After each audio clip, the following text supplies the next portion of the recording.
Tell 'em run it off. What is going on? What is going on? Everybody in the house, what is going on? Wake up in Cleveland every single morning. I wake up, flex, thumb down now. Check, no drip, this wet. Tell 'em run it off. No sleep, no rest. Might crash, might wreck, but first I stretch. Tell 'em run it off. I wake up, flex, thumb down now. Check, no drip. All right. What is going on? What is going on? We're going to check the volumes today because my volumes were lower. I hadn't changed anything, but we're going to have to check the volumes. Let's see. Audio card is coming in low. Hold on. I wonder if it has something to do with this one. No. Okay. All right. So we'll just max it out. Yeah, last week we were coming in super low and I hadn't changed anything, like nothing. So I don't have an answer why all of a sudden we're coming in so low.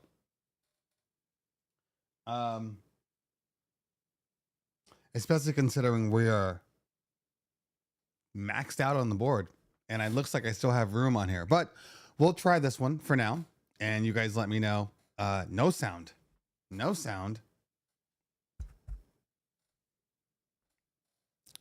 People in the chat, let me know if we have sound.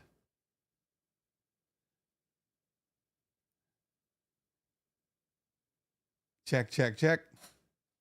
Sounding okay now. All right. So I realized that probably the intro song was not on is probably what happened because I had turned off my desktop audio. But I don't know exactly why the volumes were so low last week. They were definitely low. But all I can do, I'm not going to speak up. I'm looking at the thing. It's just, unless my beautiful mic is broken. Anyway.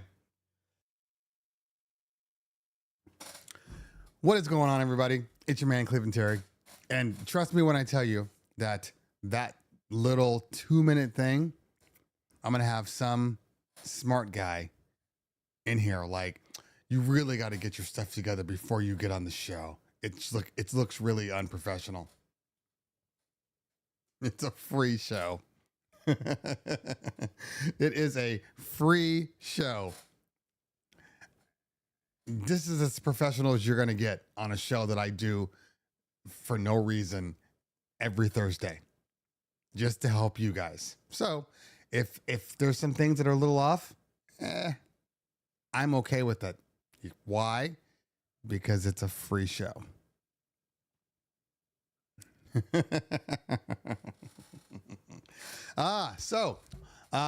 Let's see here. I noticed that some people were bringing up some Denon products. Some people were bringing up Denon updates. So we're clear. Obviously, I have NDAs for everything. So we won't be discussing. I mean, look, we all know that there are updates that are always coming out for Engine. We know that it's likely that there will be updates to hardware, not necessarily all at the same time. So the short answer is, I don't know. The long answer is probably.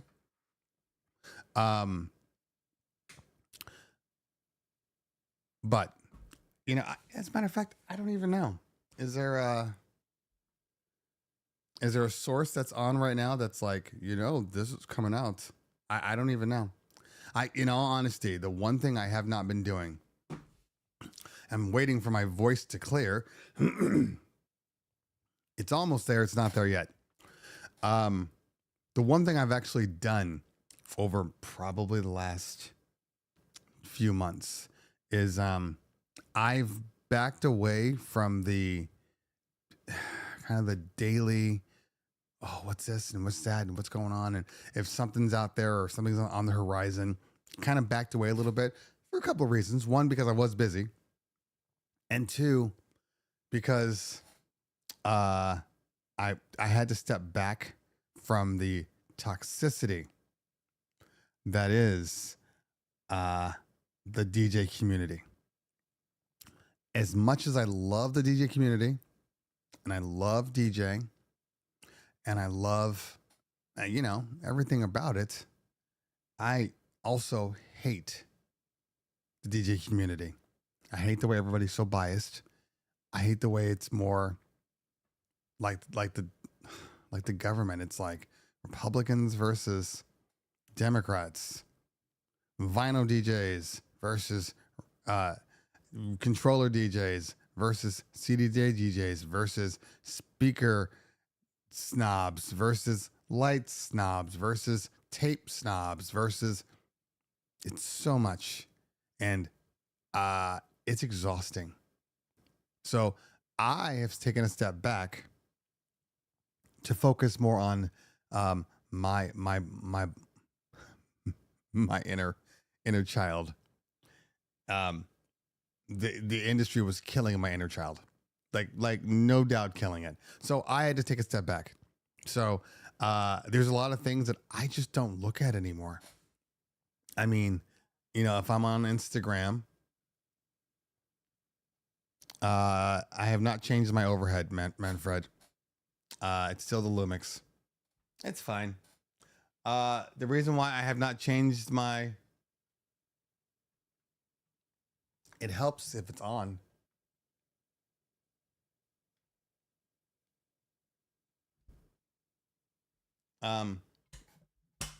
The only reason why I have not changed it, and you can see there's really nothing here, is that, I got it to a place where it's okay. The colors are there, the brightness is there, the details there, the focus is decent. It's not my Sony, but it works. So, have not changed it yet. And because I didn't want to spend, I do want to spend it at some point, but I was hoping that the A7 IV, because I have an A7 IV on this camera, and I'm actually having to rock my much longer lens and a little slower lens, which is why the bokeh is not quite the same as it usually is. But I have a teleprompter on here, and I was getting the teleprompter doesn't do well with super wide lenses, so I was getting some ring around the side, and that drives me crazy. So until I figure out what I want to do with the teleprompter, not what I want to do with it, but if I want to take it off and put it back on and take it off, I don't really want to do all that. I got to find a slightly better way of doing things. But I have the A7 IV here. I want to basically mimic the A7 IV with this one up here.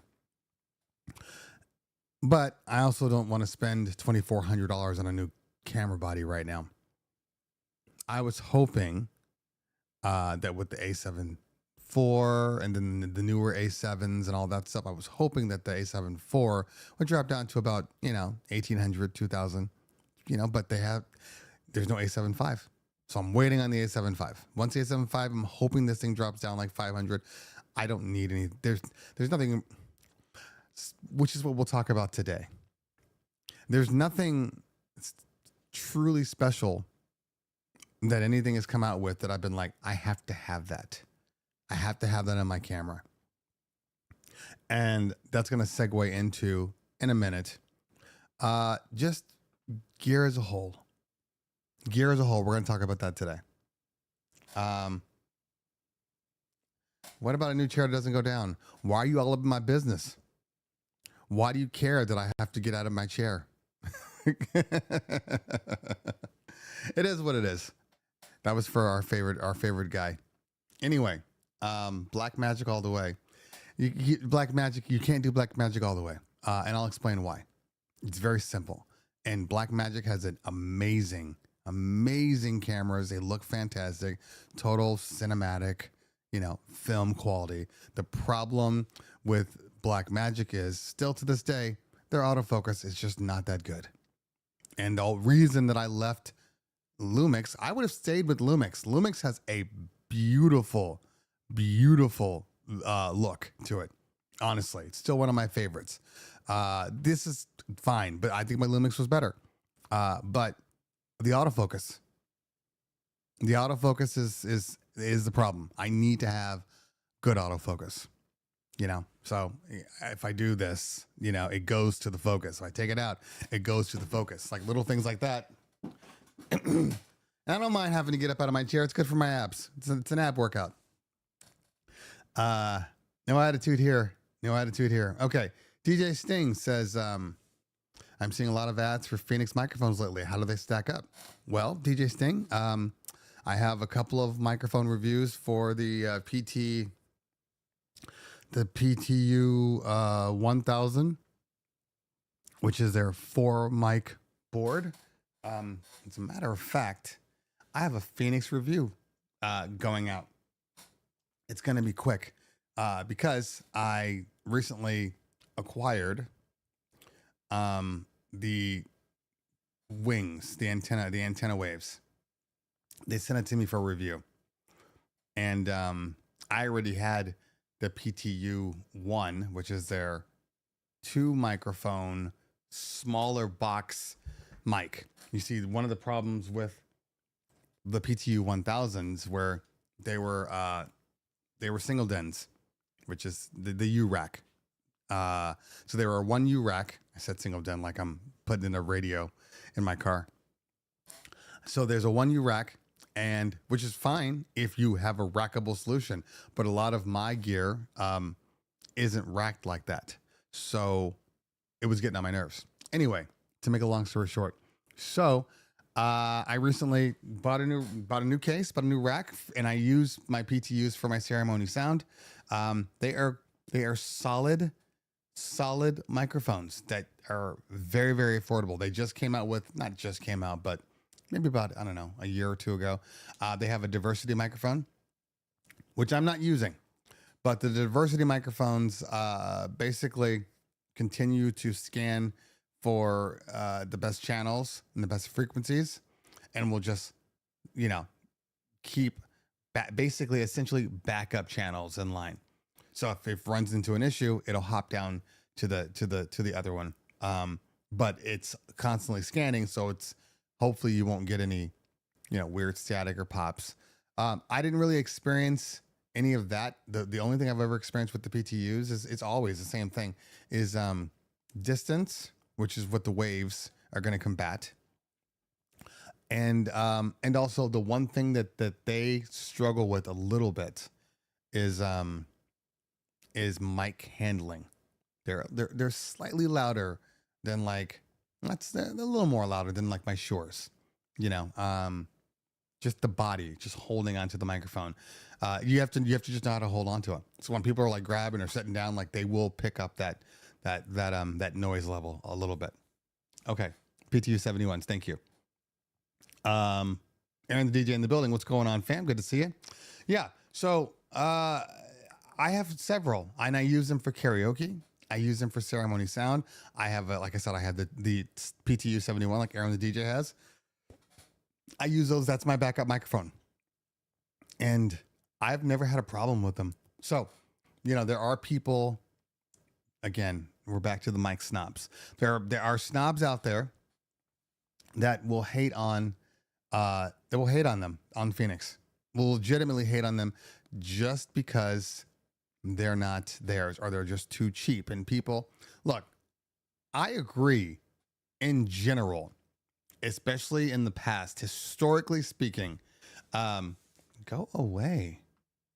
I agree that the model of you get what you pay for typically applies to most DJ equipment. Okay. I agree. I don't think that it has to do with like, I think it's more important that you meet a certain dollar threshold in general when you are trying to. Did I consider a PTZ camera? No, guys, come on. No, I did not. Nothing wrong with PTZ cameras. it's not necessary. And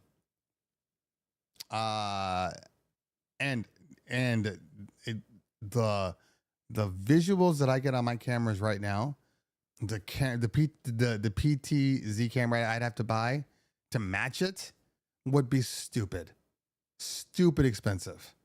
So I just keep my cameras where, I mean, at some point, maybe for my next studio, I'm building one in my office. I might go something like that, maybe, because that will be completely stationary. I will never touch it. It'll just be right there. But we'll see.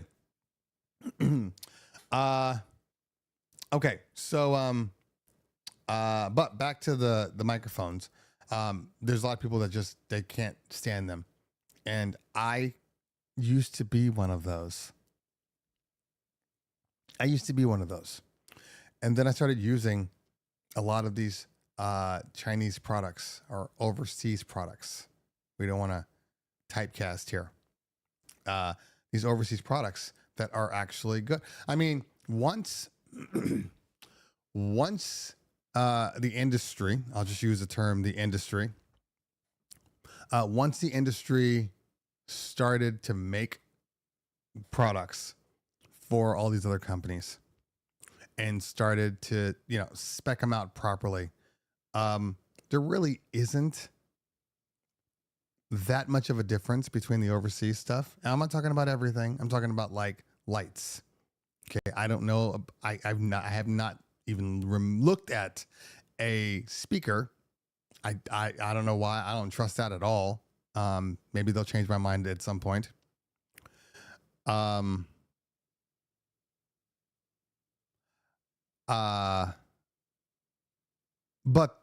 their lighting game, their hardware game is on par. Now, it's the difference is you can't just say, well, fine, I'll start buying these overseas products. I'm gonna go on to, all the sites and stuff, and I'm gonna Alibaba and everything, and I'm just gonna buy. You can't just buy. I mean, that's the issue with overseas product. The buy-in is higher. But the prices are dramatically better. So, for instance, I'm looking for flex stands, or the gravity stands, whatever you want to call them. I'm looking for those. Okay. Now the gravity stands, I believe, are like, I want to say the gravity stands and the flex stands, and I think Rockgate,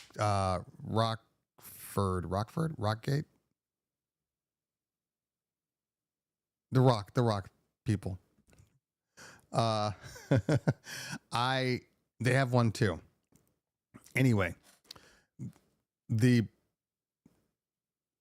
prices typically run about 200 to like 250. Okay, for gravity stands, which are a little bit on the pricey side. Like, I can see why people prefer to use your standard tripod poles over getting like the gravity stands, just because of the cost.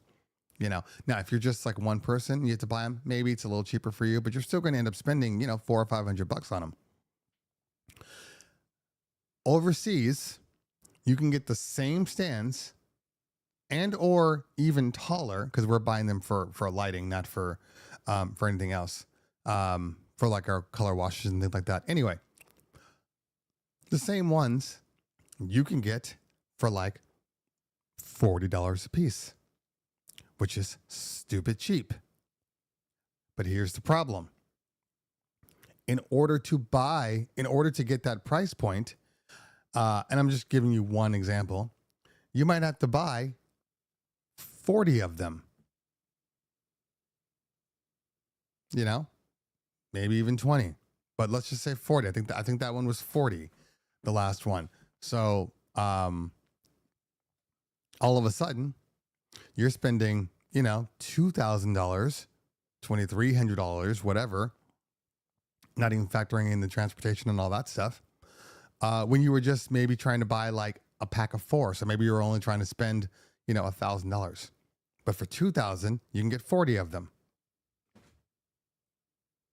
You get it? Justin, the DJ in the building. What's going on, fam? Good to see you, man. But you get what I'm saying? So, like, if you have the money, a lot of stuff will be dramatically cheaper, but it also requires you to be putting out that kind of event where you're doing multiples and you need them. And that's the problem. That's the buy-in is the issue. I mean, I think it's the same thing with society. The buy-in is always the issue. You get what I'm saying?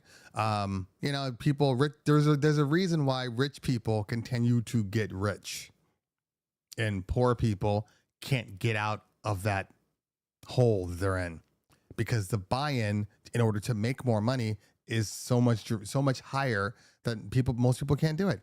Mixmaster G in the building. He's at ADE American. Let's see, we're so egotistical here. Amsterdam dance event. Thanks for hanging out today, fam. Hope it's going well. Let me know in the chat if it's going well. One day, you know, before I'm 60, I need to get out to Amsterdam and go to that event. One day. But good to see you, fam. Okay. Could you imagine, Justin, if you had 40 gravity stands at the same party, like just in your setup, just gravity stands and lights and glow sticks? That would be crazy. There you go. I'm not opposed to that. Not opposed to that at all. We'll work that out. If I can just convince my wife that she doesn't have to come, because for some reason, when I got married 20 years ago, I guess I didn't read the fine print that if there's anything fun happening, she's allowed to go too. I didn't read that in there, but it's there. It's super small print. I had to put my glasses on to finally read them, but they're there.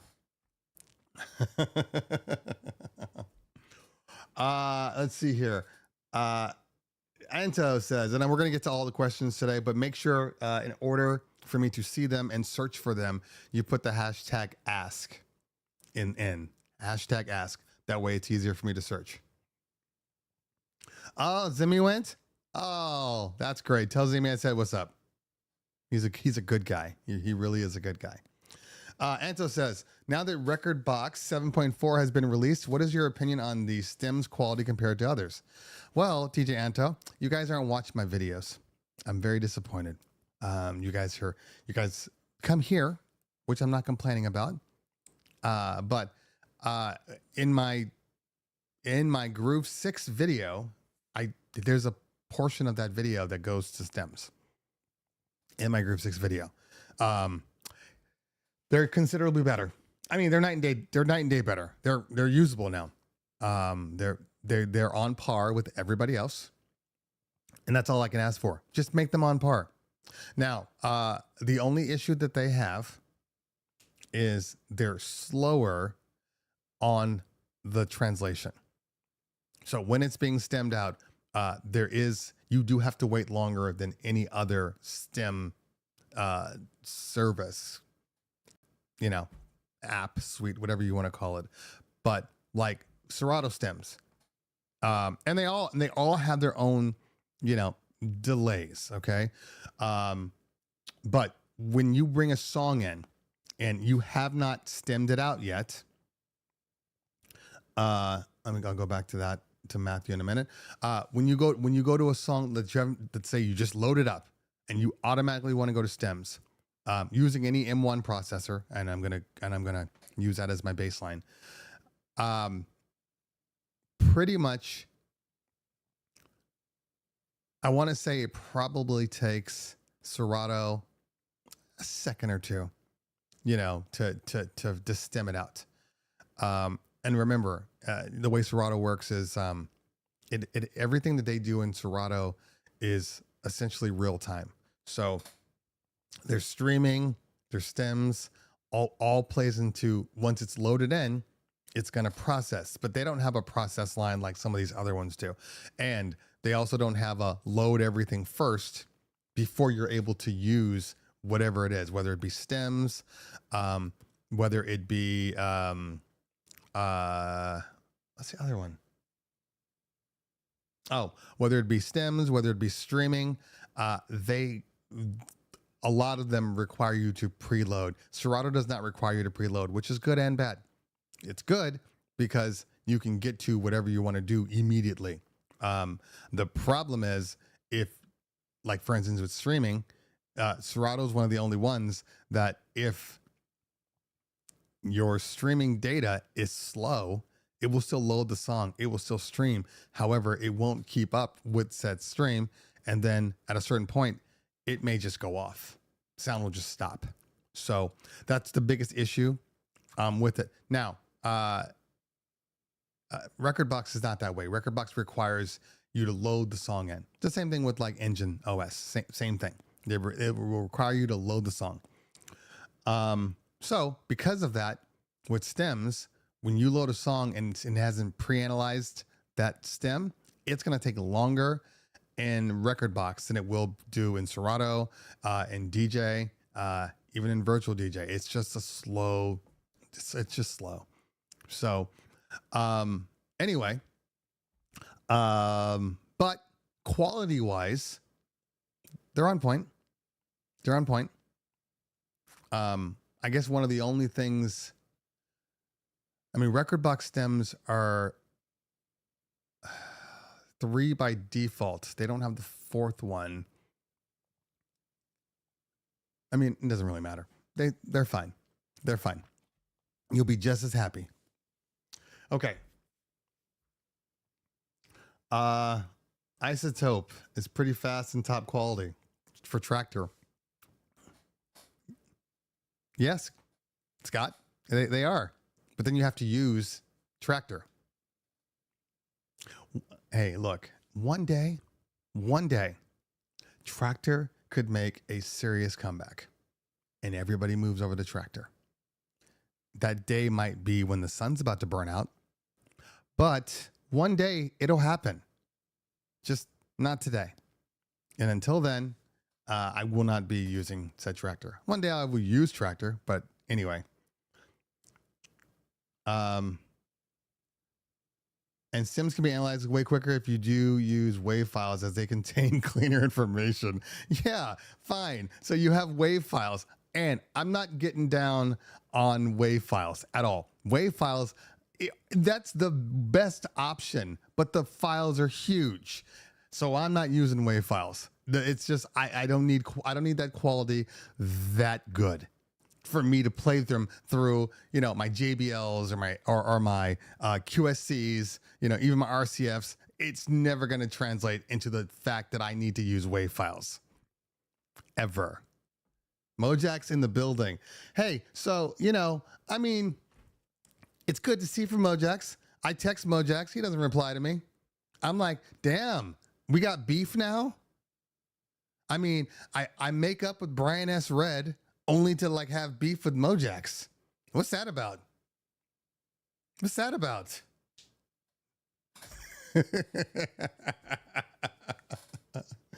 Yeah. 320 is more than enough for your average rock and working DJ. I haven't had any problems with 320. I mean, the only difference is now when I pull up some of my old either, you know, Napster conversions, because I still have some songs that are in there, and I'll play those, or the most important part is I'll play like a white label.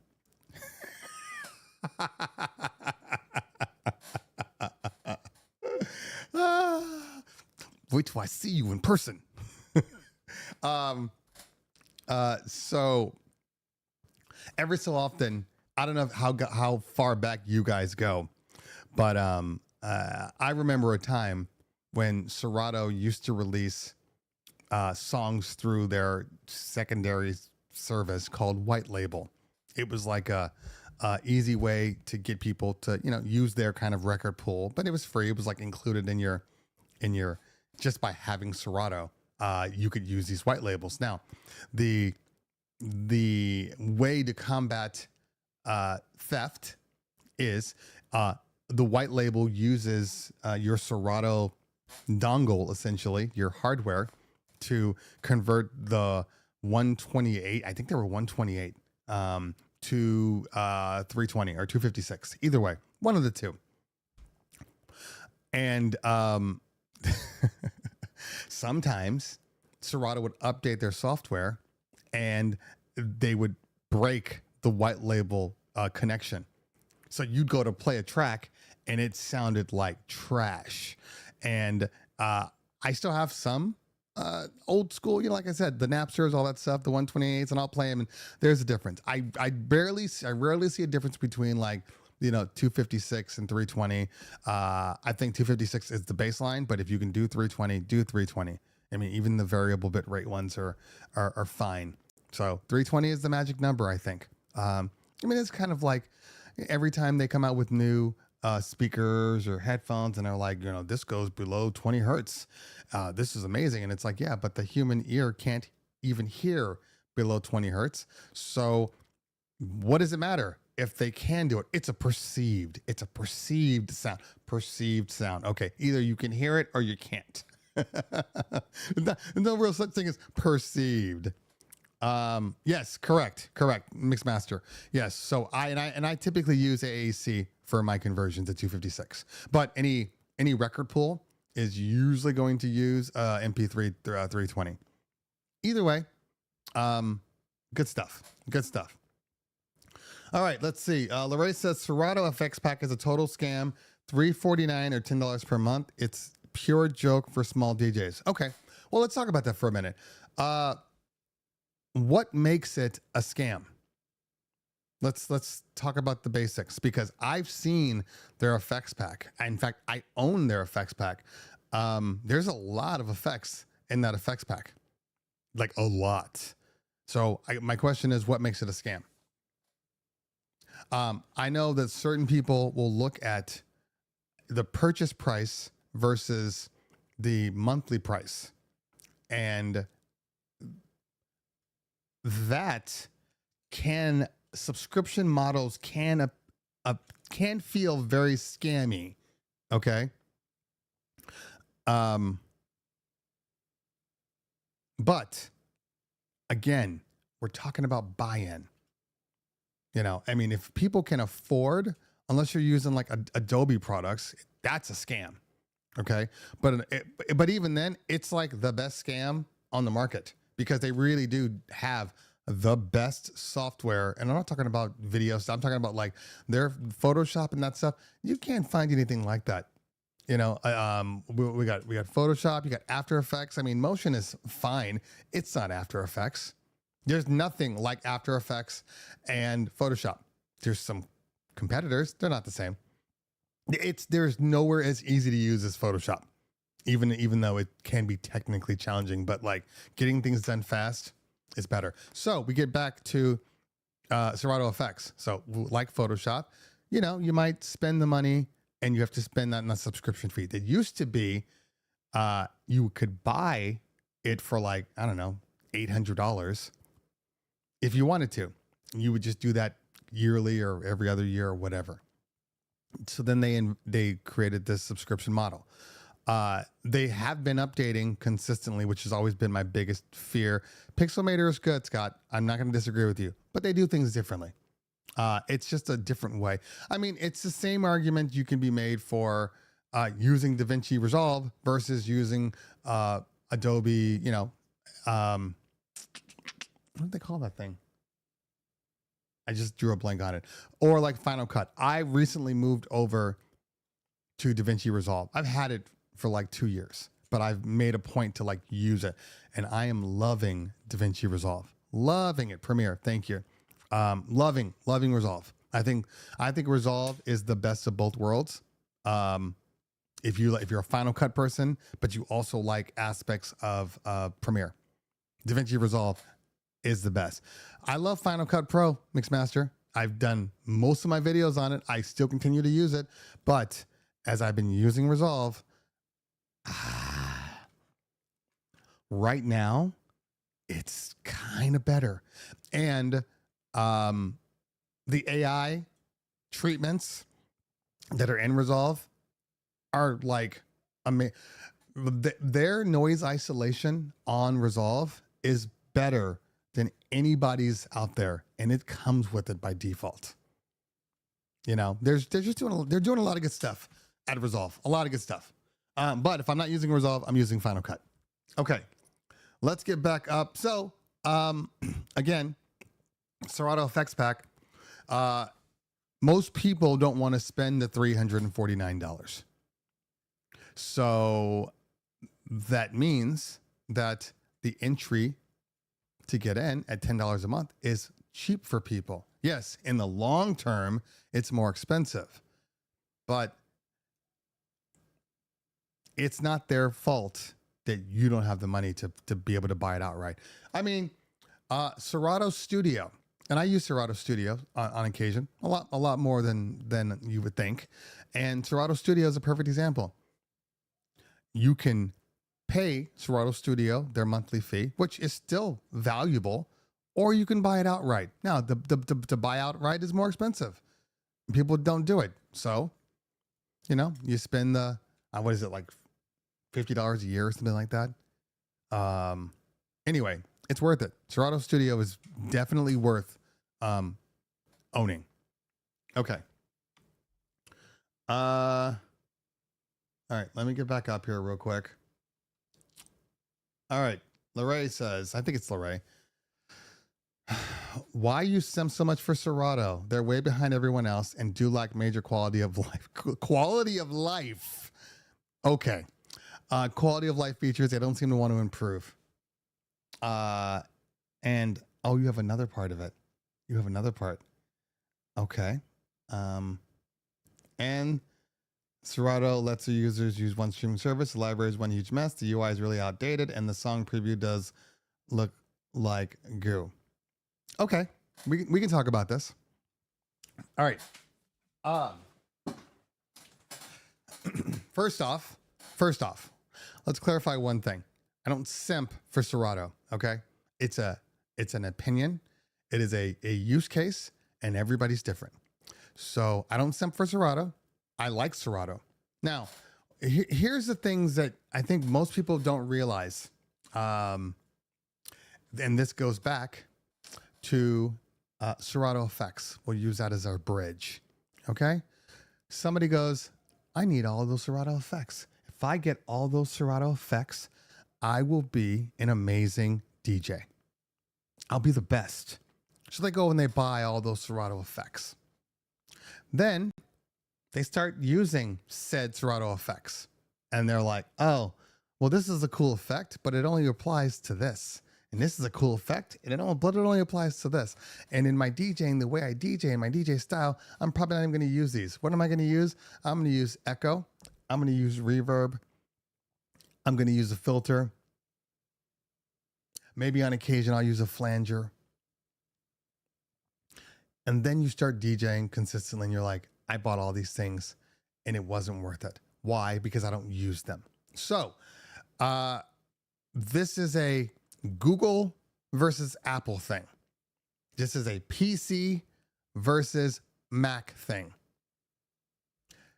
Just because a piece of software or even a piece of hardware has everything and the kitchen sink, just because it has it, does not make it a more useful product for any one individual.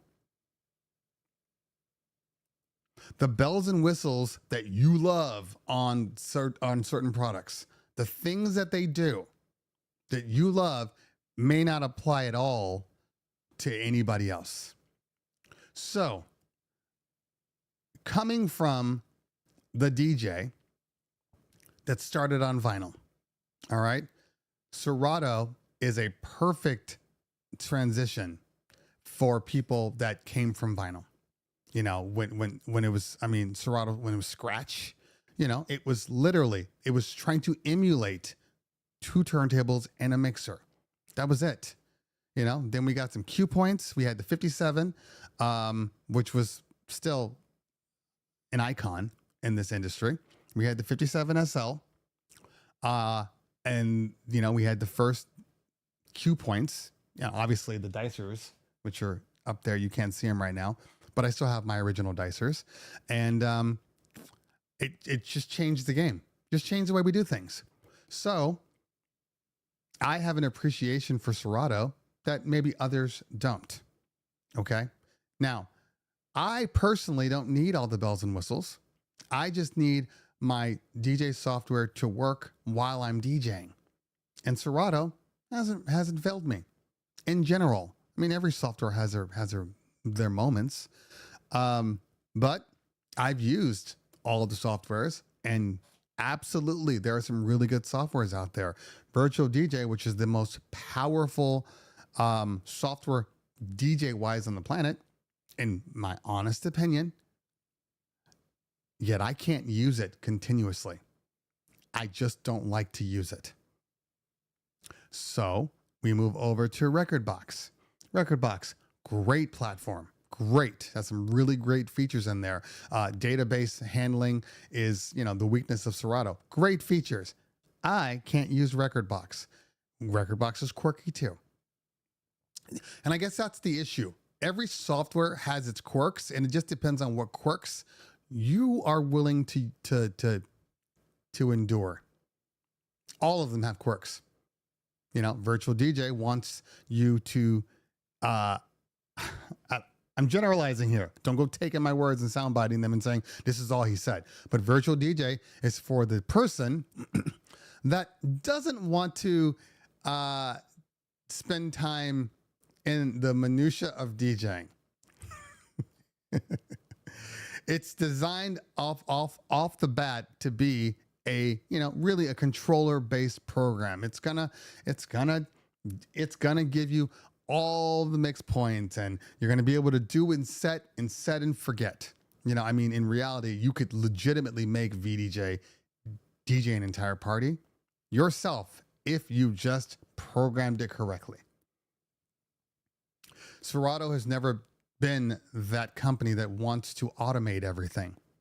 They want to give you the automation features, but they want you to DJ. And if you want to use those features, you can use those features. But I find that virtual DJ and DJ both want you to be automated DJs. Now, can you turn off all that stuff? Absolutely.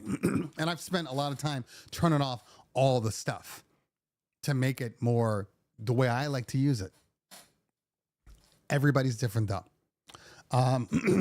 I, as you know, have been using DJ for the past 2 months now. So to say that I simp for Serato, even though I've been using DJ, but again, DJ is the same thing. Review is coming. DJ is the same thing. It's a great piece of software, but it's quirky. It's got some quirks too. It's got some great features also. So now the trade-off is, okay, do the features that DJ offer, are they more substantial than what Serato offers? Now, the things that you mentioned, a couple of things. The fact that there is only one streaming service. Absolutely, that is a weak point of Serato, and I have said that. So I can't really simp if I've literally said the problems with Serato. I know their problems, and they know their problems. But as I've said before, I know. I don't know if you're married, okay? Or you have a girlfriend, maybe a longtime girlfriend. And you're with this girl, and she was great when you first started dating. But over time, maybe some things have, the shine is off. She doesn't get dressed up like she used to. Maybe she's a homebody. She used to be fun. Now she wants to stay at home all day. And you're like, well, that's not how you were when I met you. Okay. But you start looking over. Oh, look at Dorothy over there. Dorothy's 75 years old, by the way. But look at Dorothy over there. Dorothy, she's a free spirit. She loves to hike and do all the things. She's everything that my girlfriend isn't. Maybe I should go date her. Then you go date her. And you realize, yes, she loves to hike, but she don't shower. She sucks at making food. Or she snores all the time. Whatever the reason may be. She's good in bed, but her breath is terrible. And you start to think, well, those features are great. Those features are great. But the core, excuse me, the core things that I use all the time, the core things that I like about my girlfriend, she doesn't have. It's not greener on the other side. It's got the same stuff. So you have to figure out what you're prepared to use. You have to figure them out. You have to figure out what's important to you. I like that. I like that, Mixmaster G. That is exactly correct. Yeah. Yeah. And every software is quirky, but once you learn those quirks and appreciate those quirks or use them, they're your quirks. You know them. So I know Serato. And Serato is always going to be King Biggs. Always going to be my first choice. Now, again, I've been using DJ. DJ is a great program, but it's got its quirks too. There's no perfect software. So if there's no perfect software, there's no sense in running around and I've used them all. So I can't simp when I use them all. And a lot of people can't say that. There's a lot of people that use one program and they're like, why don't you come over here and use my program? And I'm sitting there like, well, why aren't you using the other programs? They're all available. Oh, by the way, in the record box issue, the biggest record box issue is that I can't use record box with everything. So if I can't use record box with everything, then for me, I need flexibility. So there's lots of issues, but there's no perfect anything. I just prefer. Now, again, I prefer, and if I were to go anywhere, if I go anywhere, which I have been, it would be DJ. That's the only software, in my opinion, that works for me. And there's more than just, it's got quirks. It's visuals. I personally don't like working in virtual DJ. This is a personal choice. It has nothing to do with all the qualities of virtual DJ. I just don't like the way it looks. And don't tell me skin it. Don't tell me skin it. If you can't make it look good on your own, I'm not skinning something to appease my visual sensation. Nope, I'm good. I can't use that. Record box is hard to read for me. Their colorways, I just find it difficult to find, like my crates and stuff. It's very weird. It's very weird. But every time I use it, everything takes me longer. DJ has a amazing colorway, and their high definition picture is so good on the eyes. Visually, it's the best, in all honesty, as far as visually speaking. But it's got its quirks. When I'm DJing, and I'll wait for my video on that. I'll wait for my review on DJ. But long story short, I have found, I'm not spoiling anything because there's a lot more. I have found in DJ that I have a love-hate relationship with their biggest feature. And their biggest feature is dynamic grids. I have a love-hate relationship for it. Dynamic grids are amazing. Amazing. Until they're not. And then they're frustrating. And one of the issues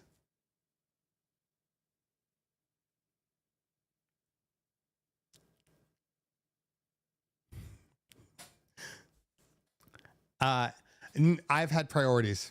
And that's the only reason why they haven't come out. Why DJ hasn't come out, because when I'm like, okay, this week I'm going to work on it, because I've been writing scripts now. So I I'm almost done with it. I got to just clean it up and shorten it down.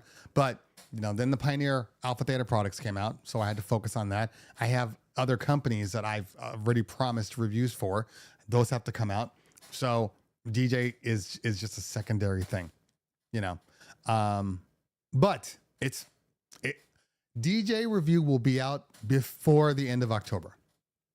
It will be out. Absolutely. Okay.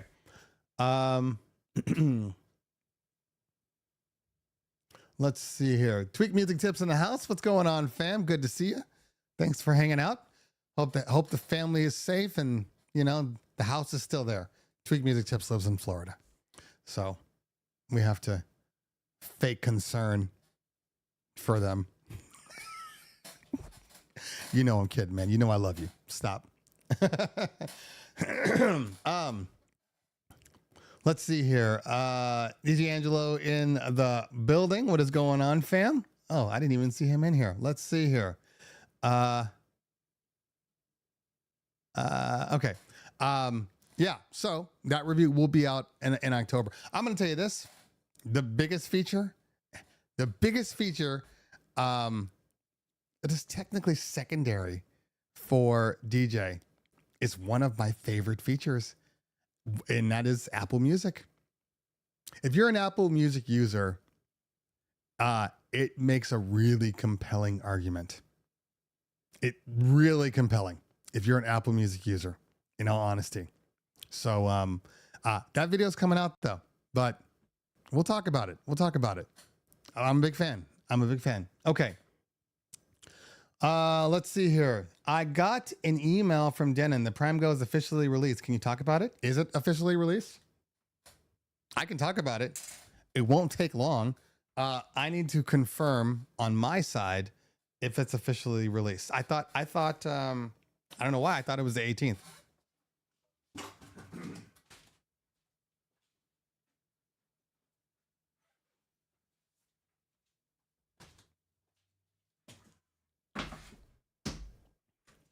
All right. Let's check my emails real quick. Oh,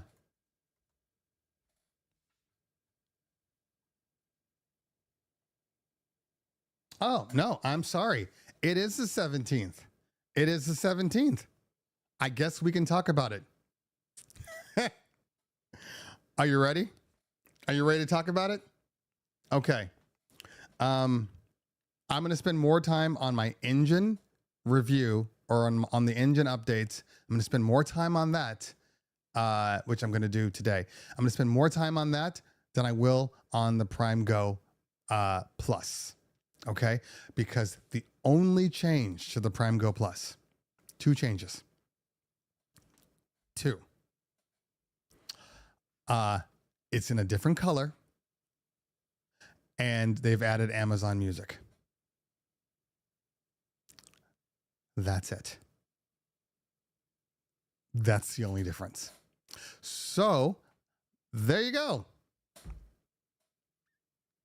I struggle with some release updates, and I get it. They're just making feature parity among their boards, so there's no issue. I get it. But for a product, they did not update the CPU. No. So, but they don't need to. The CPU in the Prime Go has always been good. Always. So that's not a problem. But same screen, same features. I mean, obviously it's got the Engine OS features, so that's going to come through to all of the primes. But yeah, there has been no change. And it's a 4-year product. You know what? I will get it. Why not? Let's talk about it. That will be my last thing. I'm going to answer a couple more questions. But let's do that. Let me see. I'll be back in 2 and 2. This is a journey into sound. This is a journey. This is a journey into sound. Sound.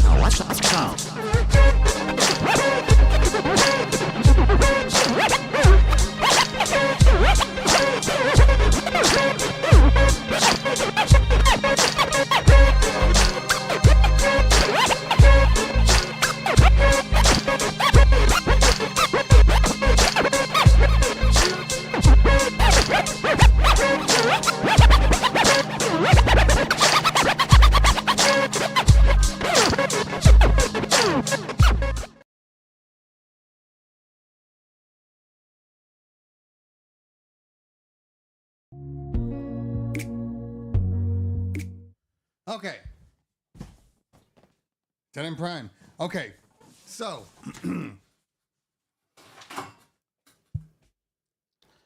okay. Here's the funny thing. Here's the funny thing. So, I got this months ago. And I opened up the box. You can see that it's been open. And I took it out of the box. And then I put it back in the box. Now, not because there's anything wrong with it, but just because it's the same system. All right.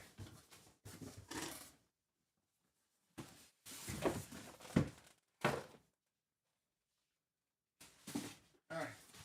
Now, I will say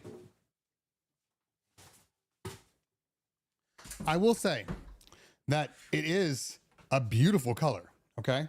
Here, let me go to my overhead here.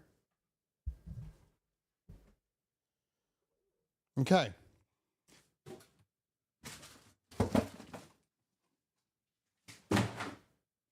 I'm a fan of this. Yeah, this is a gorgeous color. This reminds me of the same colors that the Rain 70 8-track edition has. Same colors. And I'm a big fan of this colorway. But, you know, we're still using the very awkward design, which you get used to. We're still using these super small jogs that you get used to. We're still using the old school style navigation. We're still used to. And they didn't even fix, which I hoped that they would fix. They didn't fix the crossfader because if you guys don't know, on this box, the crossfader starts when you open it at like here. Like it's ridiculous. Now, I'm sure most people aren't scratching on this, but I found that typically when I use this guy, I spend less time using the crossfader and more time mixing with the upfaders. And there's a way that you can literally stop the crossfader from even working. So anyway, but it looks good. Everything feels just like it felt on the other Prime. But yeah, there are no enhancements to, there are no enhancements. I said to them, oh, new one? So you fixed the microphone. The microphone's fixed, right? Now it's now running through the system. No, it's not. So they literally didn't fix anything. Now, does that mean that this is a bad controller? No, it doesn't mean that. It just means that it's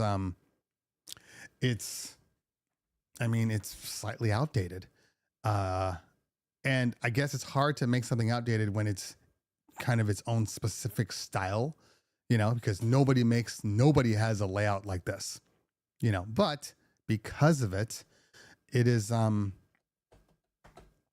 it needs some enhancements. I would have loved more if obviously they had a slightly more traditional style. They'd probably have to beef it up a little bit size wise. But I'd love for the jogs just to be, you know, maybe an inch larger. They could probably do away with these click buttons because they're still click buttons and maybe make them smaller like these, which would then bump up your size. There's little things that they could do. Screen is still good. Again, crossfaders, everything's still exactly the same. I wonder if there's any power in this. This is not the newest update. So there's that. But they didn't fix the microphone. And in case you guys were wondering what I mean by they didn't fix the microphone, I mean, it looks good though. It looks good. The silver, it looks good.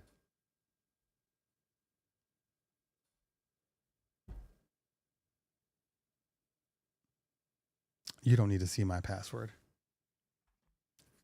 You don't need to see it. Not that you're going to be sneaking into my house.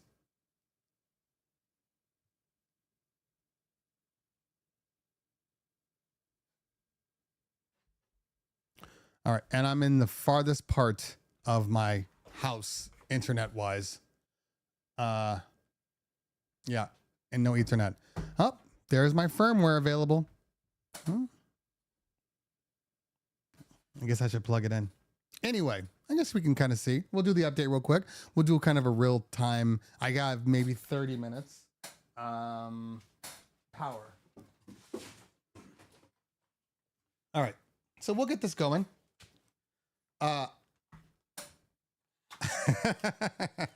Exactly, Mixmaster. Exactly. So the microphone. What do I mean by the microphone? Okay, this is a very good question.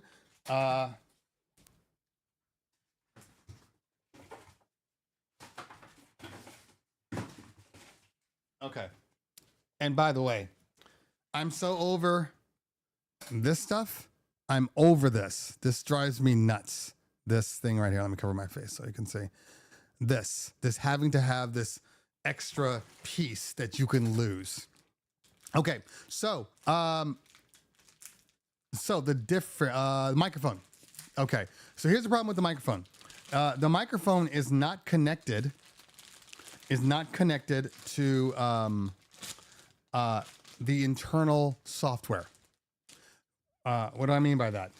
I mean that if you haven't noticed, on the microphone, which is right here, you have mic 1 and mic 2. But for some strange reason, they decided that they weren't going to put an EQ on here. There's no tone knob. There's no 2-band EQ. There's nothing. It's just microphone. So it's just the sound coming out of your microphone. The problem is you can't EQ it. So what they've done on the newer, don't shut down yet. Damn it. What they've done on the newer systems is they've made software options for the EQ. Okay. I am struggling to get this thing apart. Here we go. Yeah. So, you can't EQ the mic. And that means, since you can't EQ the microphone, that means that you have to have another mixer. I bet it works with VDJ. I missed it by half a second. All right, we'll try it again. Anyway.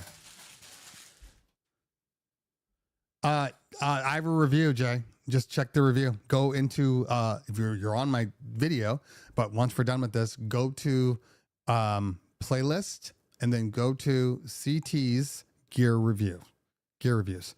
And then you can search in there and just search Rev 5. I have a video on it. Rev 5 is a great controller. But yeah, check it out there. Okay. All right, let's try this one more time. Okay. Does the Prime Go work with any laptop DJ software besides Engine? Yeah, it works with Virtual DJ. It does not.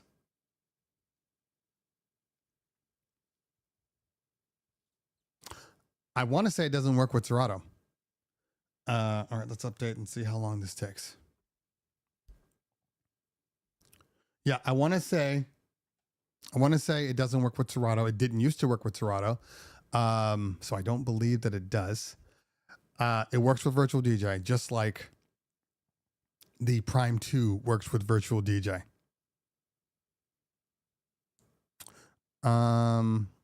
Stevie Ray says as of 4.1. So let's see.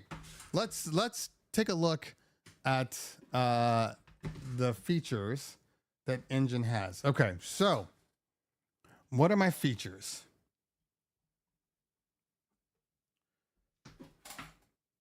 Move phone. Okay, what are my features?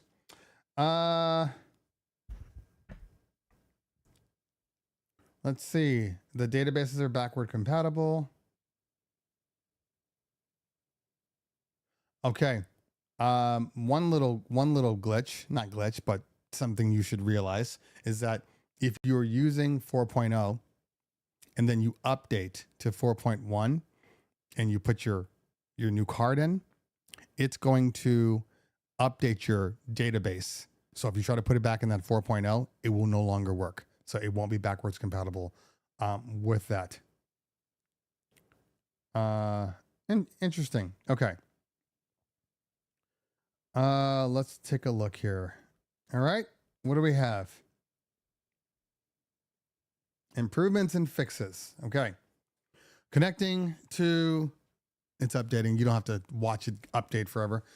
Connecting to a streaming service will now prompt to connect to Engine DJ profile, allowing you to access crowdsourced streaming metadata and beat grid information.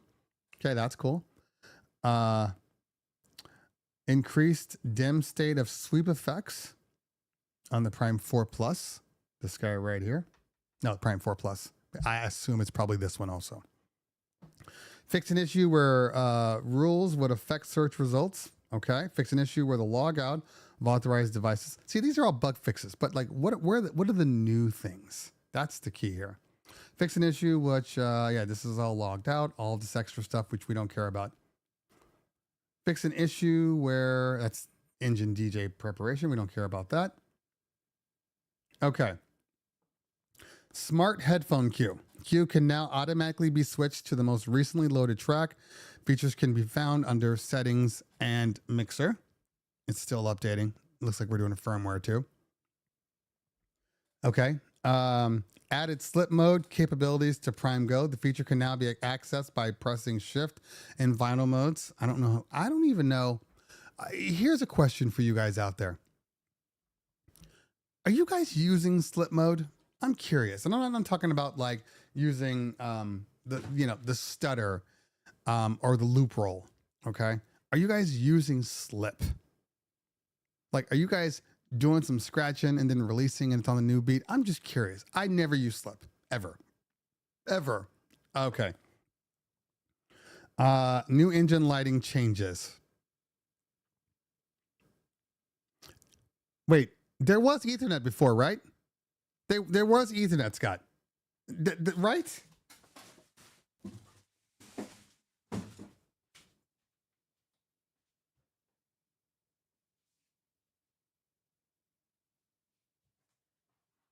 Still here. Just grabbing my... Still here. Just grabbing my other Prime. So hold on a minute.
So I'm running out of table space here, but Prime. There we go. So the question is, what did they replace? And the answer is, not a thing. They just removed it. Interesting. Everything else is exactly the same. So there was a conscious effort in moving that one.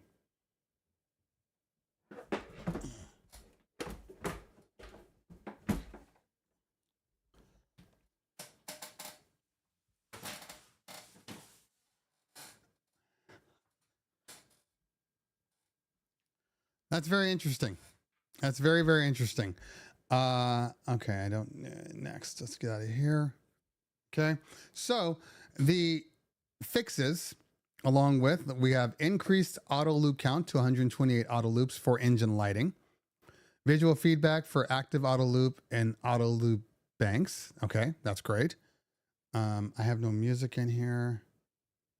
I don't really care about Amazon. Okay. And what's lighting? That's right. You have to hold. What is it? Shift view? It's been a minute since I've used. What's the lighting hot cue to get to lighting? Mixmaster G, I'm sure you know. Never mind. I found it. Okay. All right. We will just use the demonstration here.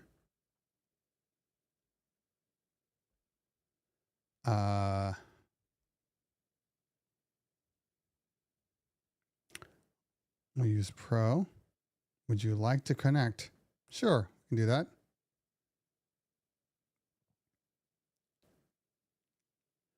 All right.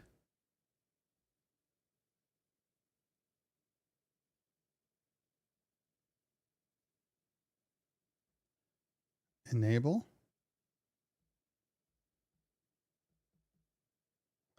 So I discovered my shapes, but it does not want to pair for some strange reason. That we're talking about the nano leaves right here. This nano leaf, the guy that you can't see it at the moment. That guy.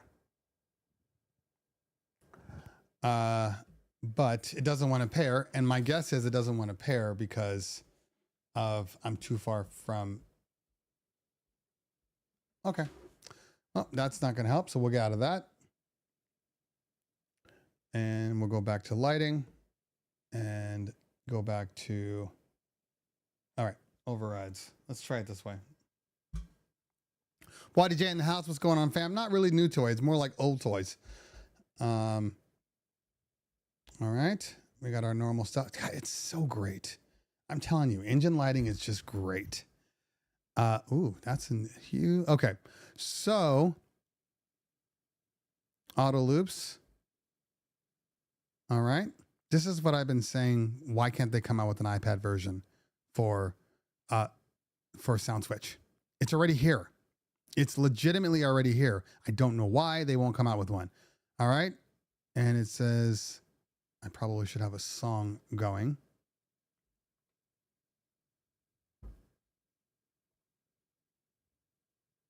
Nothing's going to play because there's no speakers on this. You know, this is one of those things that, and there we go. Now we can see where it's at, where it's loading as it's running through its auto loop program right here.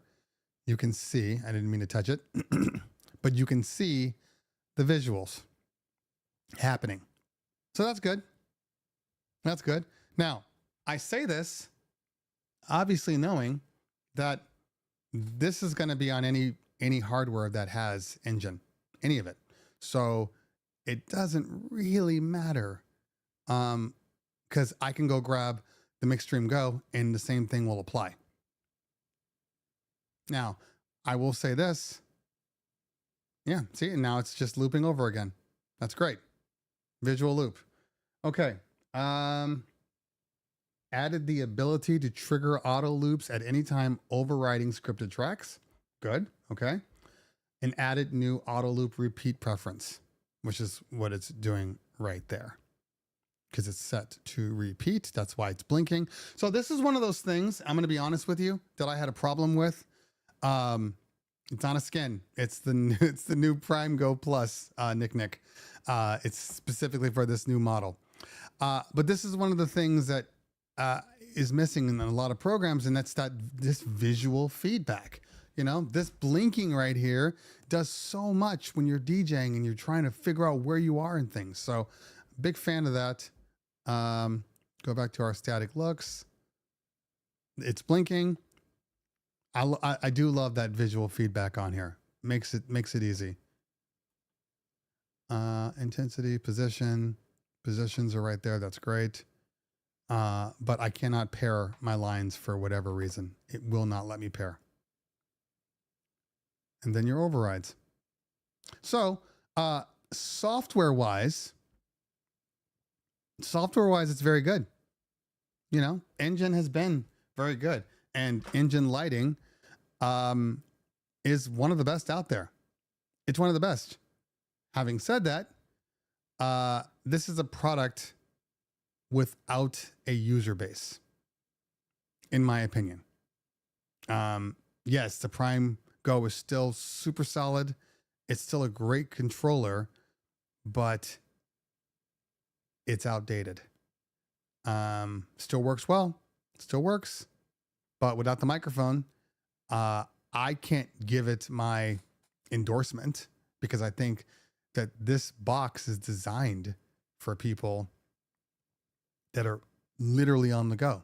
So, I mean, it's in the name.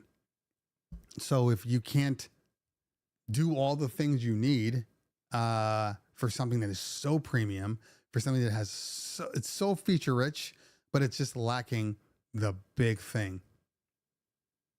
That's it. It's just lacking the microphone. If they had just fixed the microphones, mic EQ, I absolutely would have told people, buy it. This is great. But if you have a Prime Go, or if you're looking for a used Prime Go, and you don't care about the colorway because the software is going to remain the same on the old one or the new one, it doesn't make sense to buy a brand new one. What's my retail price of this guy right here?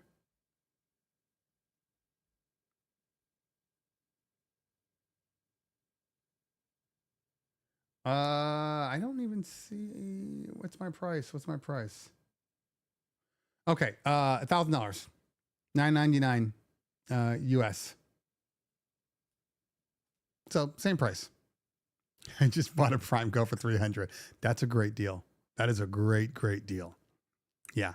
I mean, look, there's little things you can do. I mean, they make little like the it's still called Boss, but Boss makes a guitar pedal EQ. You can get some smaller EQs, but if I have to bring a full size mixer, I don't want to use it. In all honesty, and it's all just like right there. But you know, little things that they could have fixed. If they could have fixed the microphone, they could have fixed the crossfader, but they didn't. This stuff is this stuff. It's the layout. There's no way around that. But they could have improved the crossfader and improved that. Now I know their argument is, well, hey, look, nobody really scratches with this thing, but what if you could? You know what I mean? What if you could? And that's the whole issue. I think DJ companies need to stop thinking about what people use to scratch on and just make all of their stuff scratch stuff, especially if it's portable. If it's portable, you have to make it scratch because people are going to use it. I did not love the speakers on the Mixstream Go. I didn't love the speakers at first. I thought, there's no point in these things. You can't use them out. But in a practice scenario, being farther away, the speakers are good enough to get a nice little ability to work out your sets, you know, do some live mixing, sit on your couch and work on it. Like this one still requires the headphones. I didn't think I was going to love it. And then I found where those speakers are really great. And that's in music production. The MPC Live 2 that I have is essentially a Mixstream Go, but it's kind of like a Mixstream Go and Prime Go together, and then you have the Live from MPC, and it has speakers, so I never have to plug in. I can just make music with those speakers, and those speakers are good enough. Anyway, okay, so Dynamics would absolutely scratch on this, Waddy.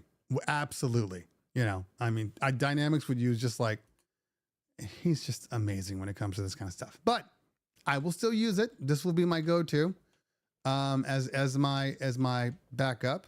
There's so many good things about it still, but if you can get one used, buy one used. Just an opinion. Okay. Or if you really are that Amazon Prime guy, is $400 a good price for a used new Mixstream Go Pro? Is it a Pro Plus or is it a Pro? Not that it means anything, but I think, hold on.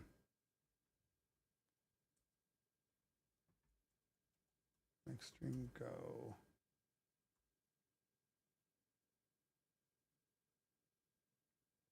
Okay. So the Mixstream Go Plus.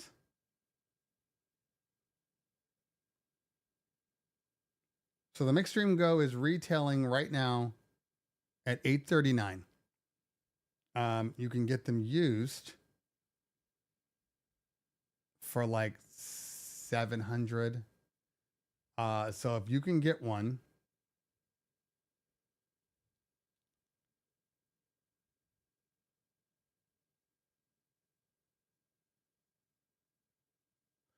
and I'm just curious, which Mixstream Pro are we talking about? This guy right here?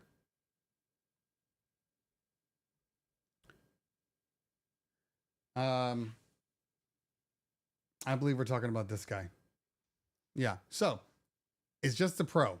So the Pro Plus right now is selling for $699. The Pro Plus. And what's the regular Pro? Not the Plus.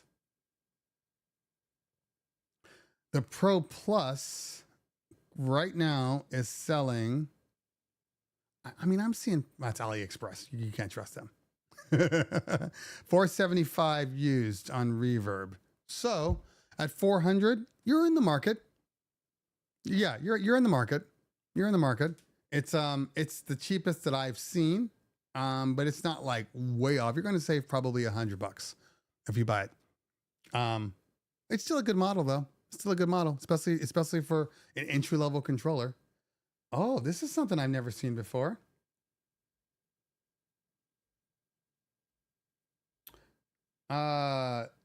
Critic review. They're doing critics reviews. Hold on.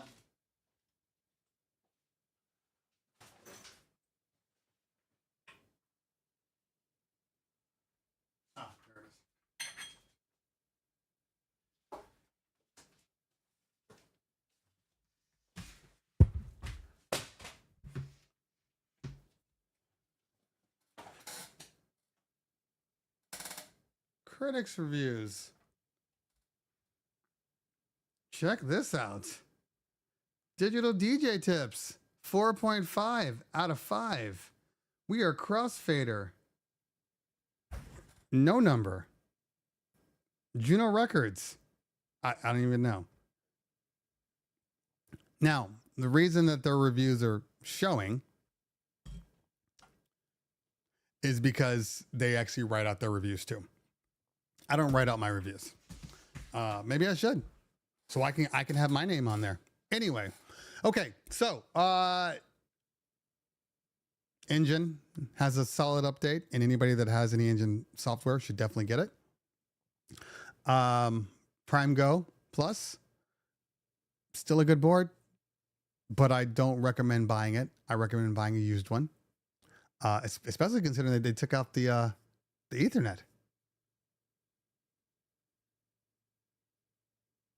I mean, they took out the Ethernet and then charged the same price.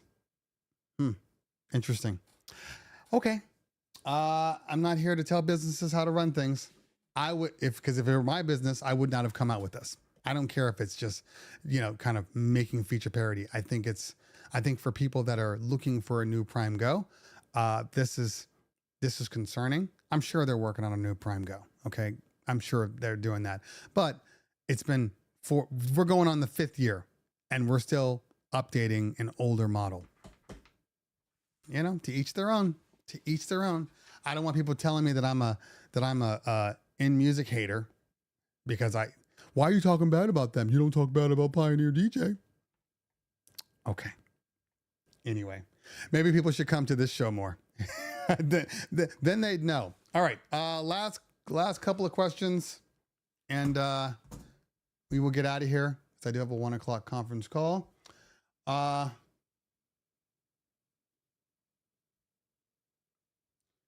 Rain knows how to make a Rain 1 like with Prime. Wonder why they don't.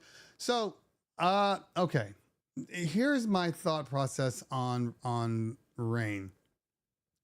I don't believe that Rain specific. Okay. So under In Music, you have several companies. You got Denon, you got Newmark, you have Rain.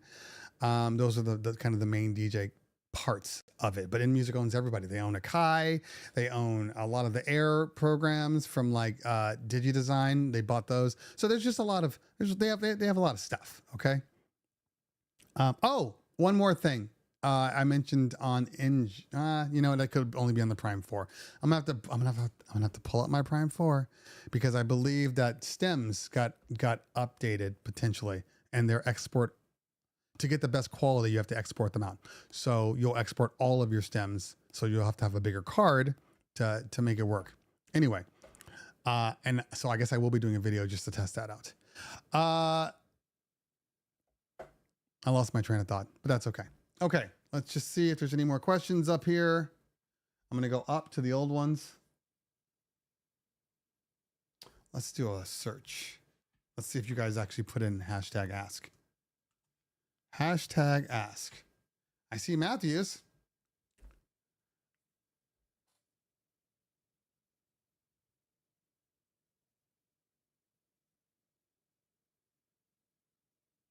Let me see if I can find your previous one, Matthew.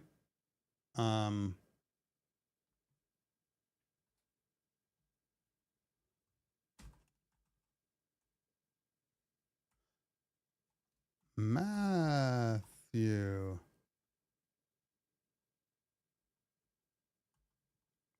Why won't it let me search?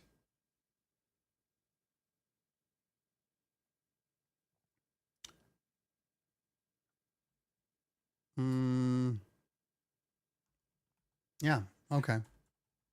Won't let me search. When I type in Matt, nothing comes up. So hopefully it hasn't removed itself.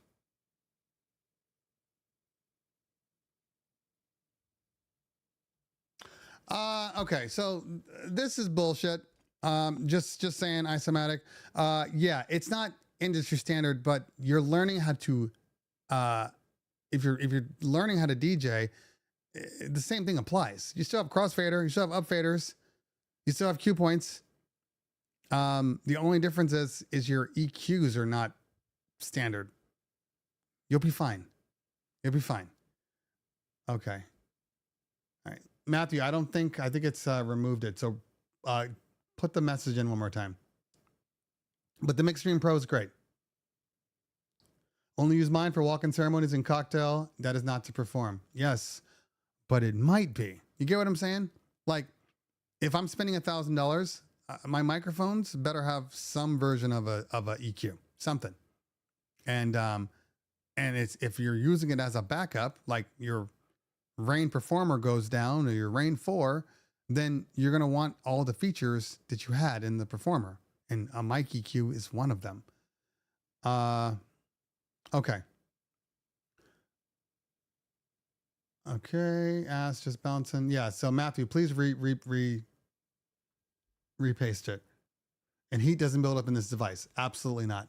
Heat is fantastic. Does it work? The Prime Go? Yeah, it doesn't work with Serato. I know it works with. I know it works with DJ, and it's very good on DJ. Not DJ. I'm sorry, on virtual DJ. It's great on virtual DJ. Okay. I can't update my Prime 2 past 3.2, I believe. Anything later? Well, the Prime 2 is literally a discontinued product. Like that, out of all the products, the Prime 2 is the redheaded stepchild on 100%. And I thought the Prime 2, if they made the Prime 2 with the same feature set as the Prime 4, that thing would have sold like hotcakes. Just an opinion, though. Okay.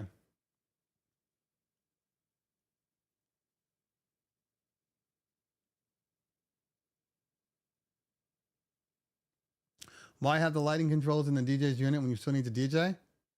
They need to make an app. I mean, look, I think, yes, an app would be fantastic, but I also believe that the implementation of engine lighting is really good on the engine OS style stuff. It's really good. And the whole point of SoundSwitch is to not be doing like real time changes every fourth beat. You know, it's to throw your auto loops on and throw another auto loop on and throw another auto loop on. So in that respect, it's fine. It's fine. Okay.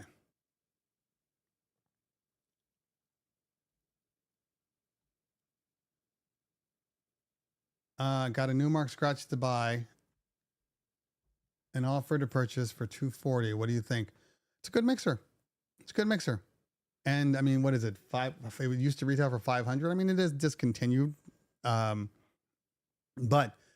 $240, I mean, you're essentially paying for the crossfader and a little more. So it's still worth it. Still worth it. Okay, what's going on? Creole in the building. JJ, I ordered a Rev 5. Ah, thanks, Jay. Appreciate that. All right, Keith Just, when you're doing an event where there's an after party, you'll thank yourself for getting a Prime Go or Omnis. Okay, so, you know, I think what we're all saying is you will thank yourself by having a battery-powered controller. So it could be an Omnis, it could be a Prime Go, it could be a Mixstream Pro Go. All three of those you're going to be able to rock the party with. Now, the Mixstream Prime Go is obviously a more traditional layout, plus the speakers. So for a lot of people, that's going to be more than enough. This one, you're definitely getting more space. You're getting better sound out of the XLRs. The Mixstream Pro Go, the sound is not the best going out of it. It's fine, but there is a night and day difference between the output of the Prime Go and the Mixstream Go Pro. Just telling you what the facts are. But, you know, a microphone is important. I think it would be better if it had a 2-inch touchscreen for lighting the other music. So you want to split it up? You want to have another LED display here? You know how much more money that's going to be? It'd be cool, but you couldn't do it with this size. You'd have to you'd have to be a bigger device, but that'd be cool. That'd be cool. Okay. All right. I was waiting for Matthew to reply since I lost. Actually, I probably still have the comments. Let's see here. I can go out of this one. Oh, I can. Okay. Let's see if it saved them all from here. Can I search? Can I search by channel memberships? No. And since there are no super chats today, you know, I kid. Okay. Matthew. Let's see. That'll be my last question if I can get to it.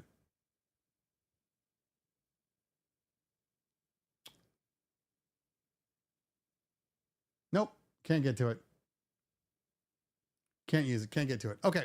So if Matthew's still on, I'm not even sure if he's still on. Just repost it. If not, we can talk about it next week. Do you stream Tidal in BeatSource? Says Keith Just. Currently I stream Tidal, and because I'm using Algorithm DJ, I use Apple Music. Those are my two. And if I'm using Algorithm DJ, I honestly just use Apple Music. I use Tidal on Serato. I no longer even have a BeatSource subscription. Tidal was giving me all I need. Nothing wrong with BeatSource. BeatSource is a great streaming service. I just found, because I do own, pretty much all my music, that I was only playing one-offs. And although it was better, Tidal has stems. So I can still DJ using stems, and I don't need intros or any of that stuff. So Tidal's been fine for me. BeatSource is great too. It has intros. It has playlists. Those are the best features of BeatSource, is that kind of stuff. I'm truly thinking of going that route for a lot of my I think you were saying my kid gigs, instead of purchasing, just waiting for Alpha Theta. So, okay. This will be the last thing, and then I will get off because I need to get some food before my 1 o'clock. I don't disagree with you. There was a big issue on the community forums recently where a guy was showing his ceremony rig, I should say. And on his iPad, he wasn't using DJ. He was using Spotify. And then a whole bunch of people were talking mad trash. Okay. How do you call yourself a professional? You're not even using professional stuff, and no DJ worth any of his would blah, blah, blah. Okay. Then there were a lot of people that were complaining. I was complaining too. Basically, I was just saying, my whole thing about streaming services is, if you find yourself continuing to play certain songs every time, you should own it. It should just be on your physical. If you were playing it all the time. Also, I personally, not you do, everybody's free to do whatever they want, but I personally would not feel comfortable on not having the main songs. I'm not talking about background music you're playing pre-ceremony or music after the ceremony, or if somebody comes up and says, hey, do you have this song? Can you play this song? I'm not talking about that. I'm talking about the bridal party song is this. The bride song is this. The procession song is this. I absolutely need to have those on my local. I don't want to mess around with all of a sudden I'm streaming something and then the stream just stops working. And that has been known to happen on things. Now, obviously, things like iPads with cell service, a lot of those issues disappear, because I've been DJing before and streaming, and then I go to stream a song, and for whatever reason on my computer using Serato or whatever, it's like, can't load it right now. So that alone is the fear. Oh, Spotify lets you download to your device. Okay. Yeah, I guess. Nothing wrong with that. So, but what I'm saying is, there's certain things that I need that comfort level with. And even if I could download them to my iPad, I'd still have them downloaded to the computer. It's just that fear. Oh, I'll explain why. Okay. Because it happened in BeatSource. So one time I was DJing, and I had all my music on there, but I had a certain set that I pulled from BeatSource. And I got to the venue, and the Wi-Fi was trash. Okay. The cell service was trash. And then I opened up Serato, and I went to open up BeatSource, and I had all these files downloaded. I had the upper tier. And then I went to go to BeatSource, and it was like, log in. I couldn't log in. So the songs were gone. So there's little things like that where, as a professional, I only keep songs. I only stream songs or keep songs in streaming that I personally know that if I didn't play them that night, I'd be okay. That's my whole thing. I need to have that peace of mind. So, but if you are using the iPad, and you are using LTE service specifically, not using a hotspot, it tends to go better with the services. Like, I don't think I've run into an issue where it couldn't stream a song for me using LTE. But to each their own. Everybody's different. Stevie Ray says, actually, Mixmaster G says, I can confirm now, Engine 4.1 kills my tools. God, what a life to live. You're literally at the mercy of every single DJ software. Oh, it broke this, it broke that, it broke this. Then an operating system update comes. Oh, it broke this. So frustrating. It's so frustrating. Okay. Stevie Ray says, you can't queue or crossfade the processional on Spotify. I tried once. It was a pain in the ass, but for the prelude, works great. That's good to know. So little things like that, it is what it is. It is what it is. Anyway, speaking of it is what it is, I am sorry if I didn't answer some questions that I missed because we got on the whole Denon thing, but we will be back. We will be back next Thursday. I don't think I need to do a video on this. I'll just change the name of this stream to Denon Prime Go live review. I'll probably do a shorter, you know what? I will do a Instagram reel. Maybe I'll do a TikTok reel too. Haven't done one of those reviews. Anyway, we'll see. All right, y'all.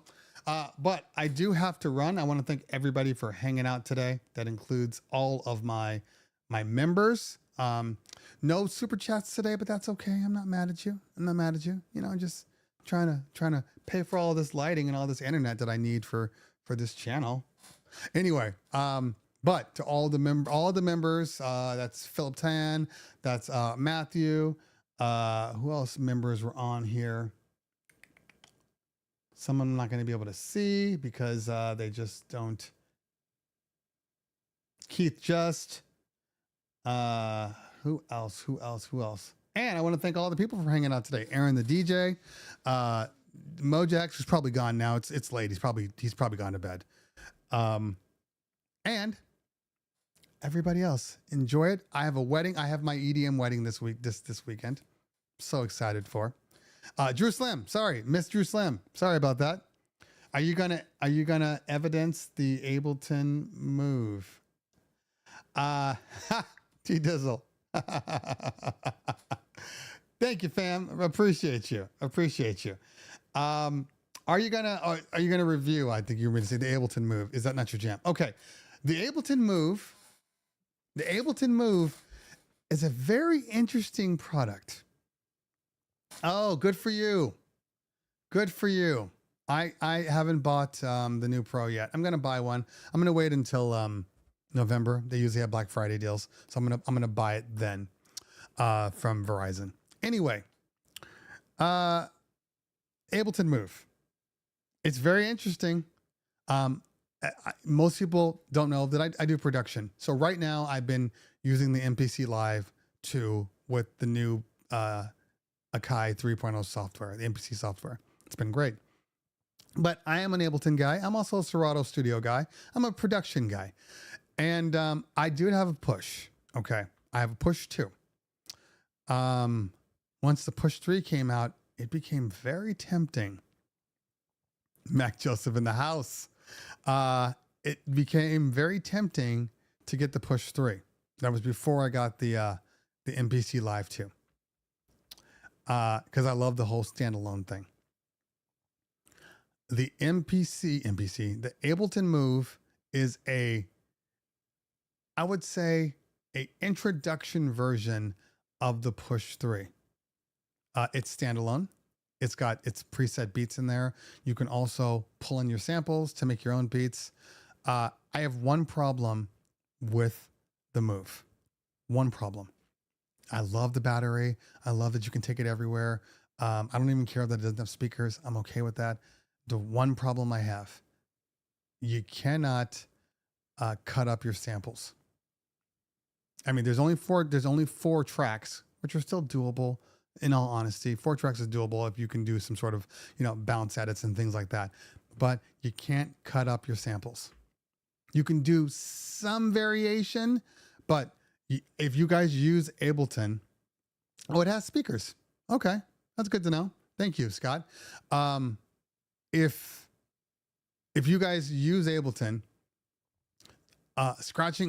cutting up samples is so easy in Ableton. So easy. Literally, you can either assign it by grid beats, so it's just taking the bids and the grids and cutting it up, or you can do manuals. You can't do any sample cutting in the Move. Now, that could be a firmware update at some point, maybe, but I can't buy a product assuming that it might have an update. 4 tracks is fine. 16 samples per drum pad. 16 samples per drum pad. Okay. So there are some options, but my production style, look, if I'm just making original stuff, I think the Move will be perfect for a lot of people. However, if you're doing any sample-based production, I think it's going to be a workaround, and you're going to have to work around a lot to get your samples to work properly. That's it. But the main reason that I haven't been using Ableton, a lot of it is because of stems. I don't know what's taking Ableton so long to come out with stems in their software. Use Koala. I don't like using hardware without physical pads. So the iPad's great and it's great in a pinch, but I love pads. I came from the MPC Live. I had a 2000 XL MPC. So that's how I started my production. So I'm still a pad guy. Koala's good. I've used it. It's good. But I love my pads. I know you can get it. Stop. You guys are all missing my point. Okay. Here's my point. If I have to bring in extra stuff for me specifically, I'm likely not using it. I mean, the whole point that the fact that I don't use Ableton as much as I should is because I like to be able to, I don't like making beats through the computer only. I need pads. So if I need pads, that means I got to buy them. I have them. Guys, I got a shit ton of small little Korg nano control devices. I got them all over the place here. Okay. I got keyboards. I got pads alone. I got EQs. And guess what? I don't use them. Why don't I use them? Because I got to remember to bring them. If I got to remember to bring them, it's not going to be done. If I'm sitting at my desk, all beats are off. All beats. All bets are off. You can, dude, just literally, I have full albums in production in movies and stuff. Like, I used to do this. I don't have any beats at the moment, but I have tons of old beats. Okay. So, but that's my issue. That's my biggest issue out of all. That's why I like the all-in-one of the MPC Live. And that's why the Ableton Push 3 is something that I keep looking at, but I don't really want to spend $2,000 because I wouldn't just buy the Push without the standalone mode. The Push 3 is fine. So I'm on the fence. Right now, in all honesty, right now, for me specifically, I'm using the MPC Live, MPC Live 2. I'm using that.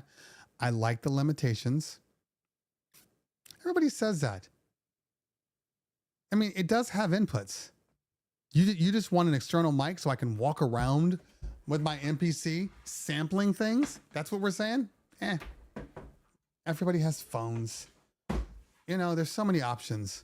But the MPC Live, the reason that I moved back to the MPC Live, and it's very simple. And I know the Move has a mic built in, Scott. I know that part. That's very, very cool. But it's smaller. You get what I'm saying?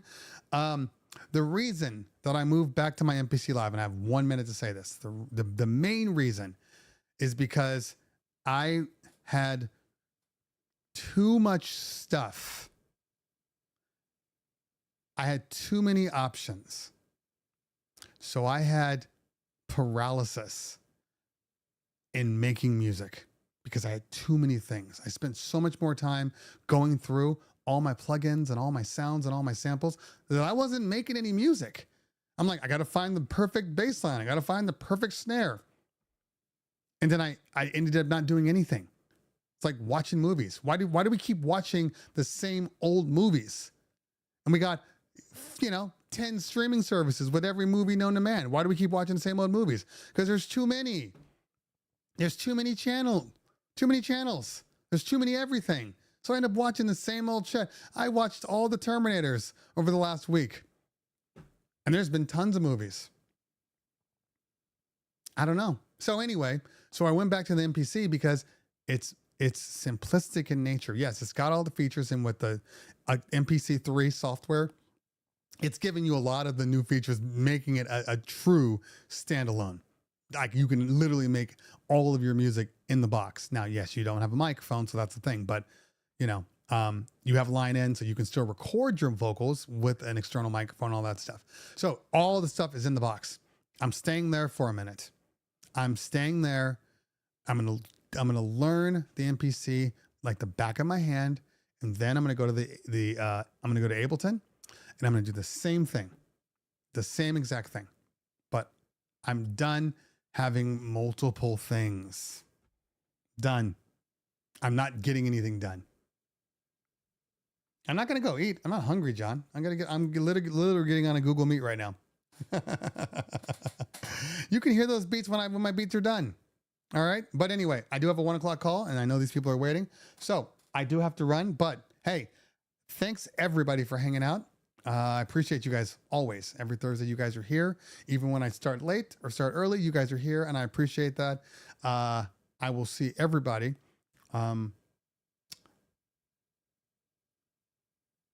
I just wish that the family. Thanks, Mac. I just wish that the family wouldn't keep throwing things on me, stopping my ability to be artistic. But that's what having family life is. All right, but I got to run. So thanks, guys, for hanging out. I appreciate you all. I will see you guys next Thursday, and then for any videos that come up. My next video that's coming up is the Phoenix Wave System, the Phoenix Antenna Wave System. That's the next video coming up. That'll be a quick one. I'm going to do it literally after my meetings today because I've been using it for the past month. I know exactly what it is. So we're going to do that, followed by the DJ review. So this week, I'll knock that out real quick. Next week will be the DJ review. Next week, we'll be done. And then Mac and I will set up our ring to fight. All right. Anyway, gotta run, y'all. See you soon. Enjoy your week. Enjoy your weekend. Have great parties. You guys know what to do. Peace out.